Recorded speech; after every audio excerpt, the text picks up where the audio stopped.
to Malaysia. আকাশের বন্ধু শিরোনামে যাত্রা শুরু হয়েছে শ্রীলঙ্কার প্রথম বেসরকারি বিমান ফিটস এয়ারের। ঢাকা, দুবাই, মালে ও কুয়ালালামপুর রুটে ভ্রমণ করা যাত্রীদের কাছে ইতোমধ্যে বেশ জনপ্রিয়তা পেয়েছে এয়ারলাইন্সটি। কুয়ালালামপুর এয়ারলাইন্সটির ব্রিফিংয়ে উঠে এসেছে কলম্বো হয়ে কুয়ালালামপুর, ঢাকা, কুয়ালালামপুর রুটে যাত্রা করা বাংলাদেশি যাত্রীদের কথাও। আমরা প্রবাসীদের জন্য, যারা বাংলাদেশি প্রবাসী আছে তাদের জন্য আমরা মালয়েশিয়াতে নতুন এয়ারলাইন্সের মাধ্যমে তাদের যাতায়াতের জন্য সর্বোচ্চ সহযোগিতা। বিডিকেয়ারের পক্ষ থেকে আমি ফিটস এয়ারলাইন্সের এই প্রোগ্রামে এসেছি। এখানে তাদের যে সুযোগ সুবিধা প্রবাসীদের জন্য, এটা খুবই ভালো লেগেছে। ওনাদের বিভিন্ন ধরনের অফার আছে। ফিক্সড ইয়ারের পথ চলায় আমরা শুরুতে সাক্ষী হতে পেরে খুবই ভালো লাগছে। আর সেই সাথে প্রবাসী বাঙালি যারা আছে তাদের জন্য বেশি ভালো লাগছে। তারা খুব সাশ্রয়ী মূল্যে টিকিট পাবে এবং সেই সাথে একইভাবে তারা খুব স্বাচ্ছন্দ্য বোধ করবে যেতে।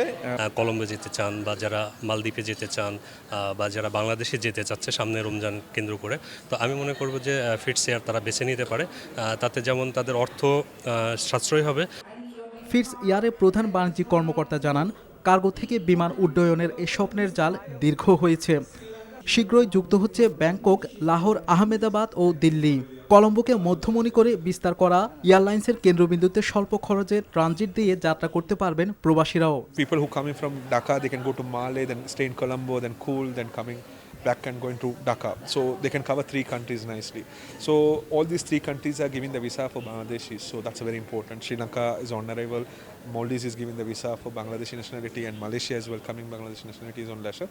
So this triangle kind of the leisure movement we can encourage, and that's why I'm saying like Fitz Air have that network support with the right price, with the right baggage allowance.